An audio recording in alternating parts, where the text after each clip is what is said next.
Welcome to episode 5 of The Pulse, the real estate-focused podcast powered by RSP USA. Hello, hello. I'm your host, Anna, and I am here with my co-host, Dylan. How you doing, everybody? What's up, Dylan? Not much. So I was on vacation last episode. I'm back. I understand that you filled in for me and had a pretty fun episode. Yeah. We talked to Philip, who's a real estate videographer, photographer. He shared a lot of cool things. You missed out on a few things. He brought in like a 3D camera. I think he brought in his drone. And then, of course, we shot some basketball, played some ping pong. Y'all really just saved the fun stuff till I was gone. Yeah, we said, screw the interview. We're having a field day. But no, I mean, that was a great interview. I'm really glad we got Philip on. I think he gave a lot of great information. And honestly, after all these interviews, we've done 4 so far. 5 is, coming up. I feel like I want to get into real estate. I know it's hard You're work. catching the bug, but catching the itch. Exactly. I'm hearing all these people talking about it, and it's like, maybe I should give it a shot. Yeah, well, after today's conversation with our guest that's coming up, I think that you're going to feel that itch even more. I think you're going to want to dive right into the deep end. Maybe I got to go to nar.com and start making an account this afternoon. Something like that. But, yeah, I mean, our guest coming up, she's very, very, experienced in this industry. And I really think she's going to bring a lot to the table and bring a lot of information. It's going to be a great conversation. Don't leave. Yep.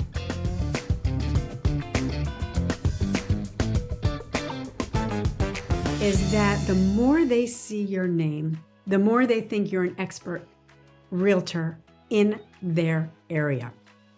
They just do. There's no other way I can get in front of all of these people. I can't door knock every day. I can't sell a home if I'm like banging on doors saying, hi, I just want you to remember me. Hi, I want you to remember me again this week. So RSP and direct mail, that's what it does. It keeps me top of mind to the same people again and again. A lot of new agents are scared to spend money. A lot of older agents are like, oh, I did that, it didn't work. Basically, a lot of agents sit on a fence. And how many homes are you going to sell while you sit on a fence? None. You have to take daring action. You have to invest in yourself, to invest in your company. You can't help people from a fence. You have to actually jump in, right? You have to jump up the fence and you have to pick 3-4 things and do them consistently year after year after year after year after year. Your marketing of your company, of you, is the last thing you want to cut back on. It's never going to help you grow your business. So cut back on the restaurant. Don't get as many Starbucks for freaking $4 because you have to have pumpkin spice, whatever it is. Like, save your pennies on some things, but spend it wisely when you spend it. So RSP is where I put my money, and it works and it helps my business.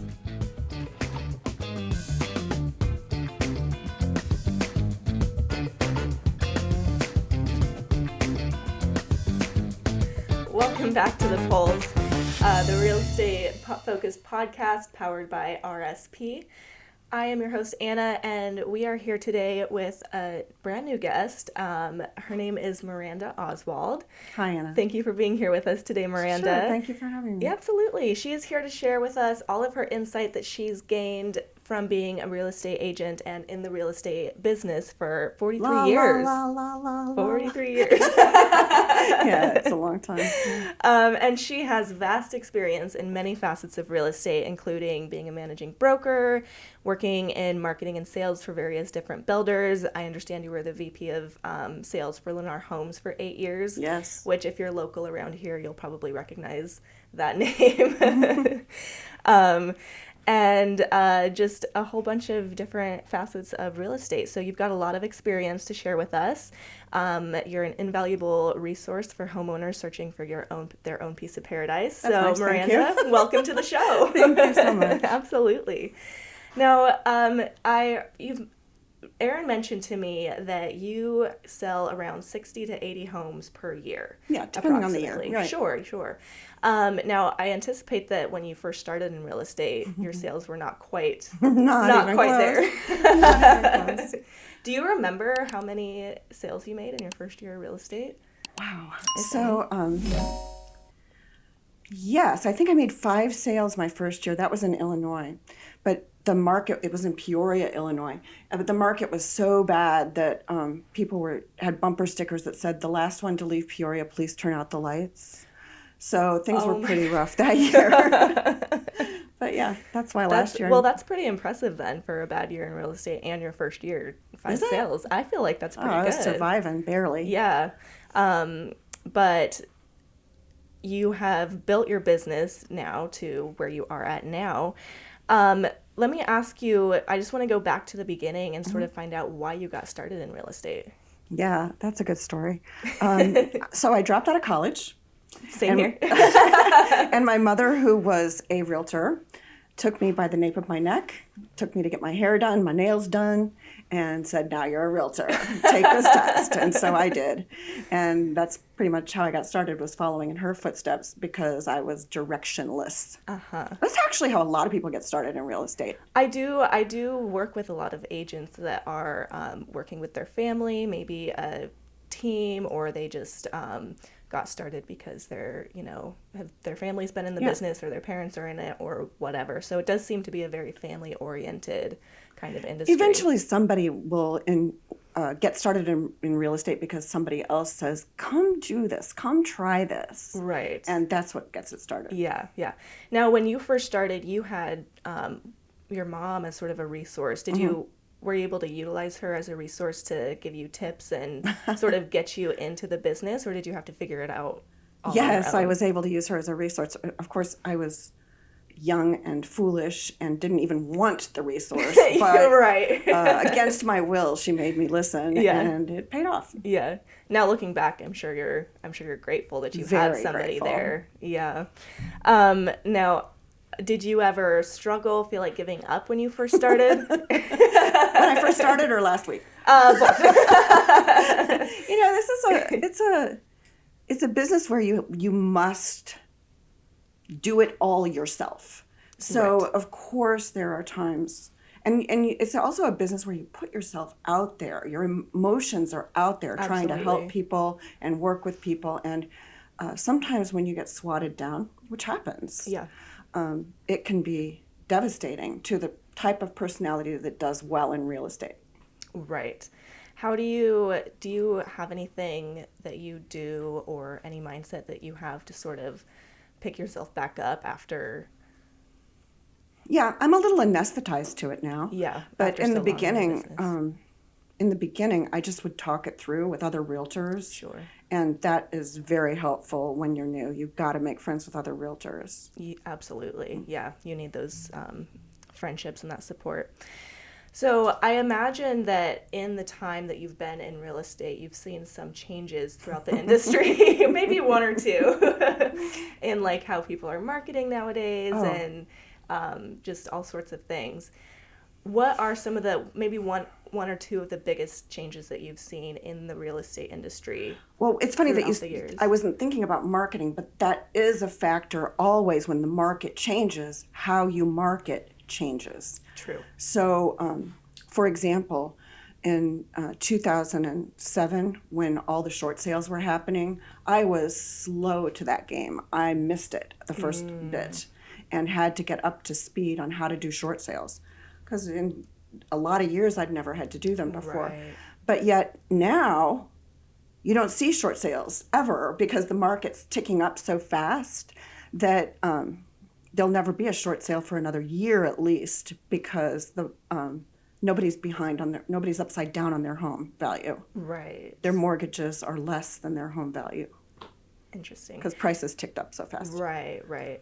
And Are you starting to utilize more like online marketing as opposed to print mail? Are you doing a mix of both? Did you do just print when you first started? I'm sort I of do a curious little about of that. everything. I do online, I do print. We used to do only print when I was new in the business, and not much of it because I couldn't afford it either. Right. But digital has really taken over as obviously technology has advanced, but you can't drop the printing either. That's an important component. Important component. So I right now use I use a lot of digital RSB or Facebook and social media ads and also posts, of course. And then I also do a lot of print. I do a lot more print than a lot of agents do. How often are you mailing out? Are you Once a week. Oh, wow. And how many are you mailing a week? Approximately. About 300. Okay. And what sort of things are you including are you doing all that yourself? Yeah, so I've got some little target markets that I hit, and also right now I'm looking at distress sales, people who are not making their payments on time. Got it. So I mail to them. Okay, cool. And are you just sending out an envelope with a letter saying... I like postcards because they don't have to be opened. Yes. They go right in the trash a lot of times. But I do like postcards. Yes, because people can actually see it Yep. and know what it is. Even on their way to the wastebasket, they're reading it. Exactly. Even those few seconds that might trigger in their mind later on when they're ready to sell. Oh, I got a postcard from a realtor. She looked really nice. Very cool. Let's see. Now, are there any things that you do on a consistent daily basis? I know you mentioned... I brush my teeth. Real estate. Let's start with your morning routine. First, you wake out of bed. No, I'm just kidding. Real estate focused. Is there anything that you do on a daily basis? Yeah, I keep my growing? My online stuff, my Facebook, my Instagram. I do that first thing in the morning. I do my email immediately after every day. Then I pretty much hit the road. Unless things are slow, I'm usually on the road for most of the day. Okay. And you're on the road showing. Out there showing homes, real estate. Talking to people. Or doing videos for people, one or the other. Gotcha. Okay. And when you say you're doing videos for people, are you filming videos for them of their homes? On my iPhone, not like you guys. Yeah. I'm not fancy. But no, because a lot of my customers are out of town, and they've been customers for a very long time, and they know that I will make sure they're safe. Right. So they know they can trust me, because I think that element only works when you're showing a long distance property. Only works if you really, really trust your agent. Absolutely. So I will go and do videos, and my videos there's some funny ones. I got chased by dogs. I got bit by a cat once. You should start a blooper reel. I should. But no, they show the good, the bad, and the ugly. And if somebody, after seeing one of my videos, still wants to buy the home, they really want it, because I've showed them everything that's negative. That's amazing. That's really important to have that relationship of trust. Yes. Now, I know you mentioned buying leads. Is there anything else that you do to grow and expand your list of contacts and your sphere of influence? And to the second part of that question, I'm curious how often you're following up with your contacts that you're maybe not working on a sale directly at the moment. So follow-up's really difficult when you've got a 43-year-old database. I'm sure. So I have developed a technique that I use. When I drive by a home that I've sold, I'll text the owner. That's my mind. Okay. What's the word I'm looking for? It's my cue. Your cue. My cue to follow up with that person is when I drive it. Hey, I just drove by your home, thinking of you. How's everything? Very smart. So that's how I kind of stay up with it. Otherwise, I would be engulfed by it. I wouldn't do anything else. Yeah. What was the first part of the question? How do you grow your list of contacts? Or is that something you're still actively doing? Based. When people have worked with me, my customers there's always one every few years who is not a compatible customer. We'll leave it at that. You'll leave it at that. But for the most part, my customers really love me, and so they send a lot of referrals. Thank you. They send a lot of referrals. So When Now- I buy leads, I do that mostly for my team. I which- was curious about Yeah. that because I haven't heard an agent talking about that before. So I'm curious how that works. Mm-hmm. What? So with my newbies, I like to mentor new people, and when they come on my team, it's a heavy price to pay because they'll pay me half of whatever they make in a sale, but I'm with them every step of the way. Right. And so that's a tutoring that you just can't get without belonging to a team. Right. And most teams do the same thing. They take 50% for the leadership and expertise and the lessons and the leads. Okay. So I buy them leads, and then they work with the customer. I work side by side with them. I'm usually on the text chain with them so that I can see everything that's being said. And I never want one of my agents to look or feel silly, so I call them and say, try saying this or try doing that, and then they'll put it in the text. And I keep a very low profile on those. But I'm there. That's amazing. I can't imagine how valuable that is for new agents. I like to have think somebody, it is. But, it's not always wanted, but at the same time, it's needed. Right. And you know how that works because at the beginning, Exactly. you didn't necessarily want that support, but now looking back, you Right. know how valuable and important it was. Right. So you're able to be like, Do this. Do that. this. You may not you may not want me, but you'll be grateful for me 30 years down the road. Exactly. Now, what do you think homeowners value most from an agent? I know we already talked about trust, Honesty, and I think honesty. And there's another thing that I'm always astounded when I see an agent who gives answers they don't know are facts. And that is like the worst possible thing you can do. They're afraid they're going to look stupid if they don't know the answer. Right. You look smart when you say, I don't know. Let me check. I'll get back to you. on that. That's smart. I think that's critical. And it holds hands with the honesty part. Absolutely. So honesty and Integrity. making sure you know your information, And if having you fun. don't, being honest about it, and having fun. Yeah, because you got to have fun along the way. Because I'm sure because it is such a hard journey for homeowners. It is. It's emotional and it's difficult. Yeah. And the more they come out of their shell, the more they're comfortable with you, which I think humor is a big part of for me. Must not be for everybody, but for me, it's like my lifesaver in getting to know customers because they have to open up to you about things that they don't really want to open up about, like how they Right. live, and Right. that's intimate for some people. Absolutely. And in order to get them into the right home for them, you have to really know who they are and Yep. what they're looking for and what And their why they're values looking are for and it. why they're looking for it. So it's really important that you have that rapport and are able to get them to open up with you Loosen and up. share. Yeah. What do you find? Do you find that there is one part of the job that is the hardest for you? That you just Paperwork. So I hire somebody to do that. smart. Done. Smart. Check off the list of things to do. And what do you find is the most satisfying?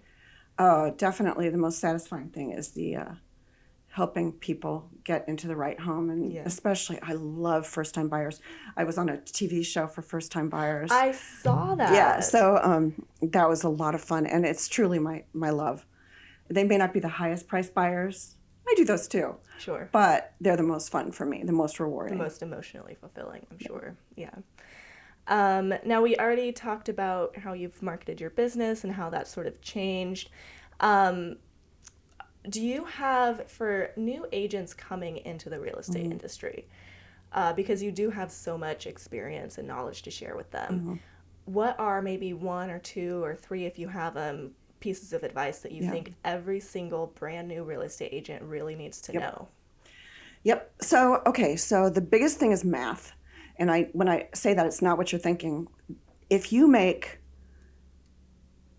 3% commission on 0 sales, you get 0. But if you make 1.5% on 10 sales in your first year, that's a lot more money than 3% of 0. Right. So that kind of math is really critical. The strongest thing I would suggest for any person starting is to get a mentor, join a team. Join a team where you know you'll get the training, not just a giant team where they're going to say, go do it. And you're too afraid to call your boss to find out what you should say next, what you should do next. It needs to be somebody you trust and can work with. So get on a team. because you'll make more money your first 3 years. You'll make more money. 3 years is what you need to do to be on a team. 3 years. After that, we push them out of the nest. They're ready to go. Or we adjust the split, or we do other things to keep them on the team, Right. et cetera. So that's number one, is the get on a team and split your commissions. Just bite the bullet and do it. It's best for you. Second is don't give up. Don't give up. I don't know if there's a third. Have fun. Have fun and tell the truth. Those are my best bit of advice. That's fantastic advice. All right. Well, thank you so much for being so generous with your time today. You're really can great. you plug your TV show for us? Tell us where we tell us where we can watch that. Yeah, sure. So if you go to First Time Buyer, National Association of Realtors, First Time Buyer, NAR, on YouTube, you will find it. There are 8 episodes for the year. We were one of the ones selected. And it's you and your daughter, correct? Yeah, because she's my partner. And they're so cute, so charming, helping the homeowners find a home. So it's really enjoyable. Yeah, to it was watch. fun to do. Yeah, or you can go to Hulu. It's on Hulu too. Amazing. Yeah. All right. And anything else you want everybody to know about you? No. Okay. Miranda the Realtor. If you Google it, I come right up. Miranda the Realtor. Perfect. Thank you, Miranda. Thank you. It was nice to talk to you. You too.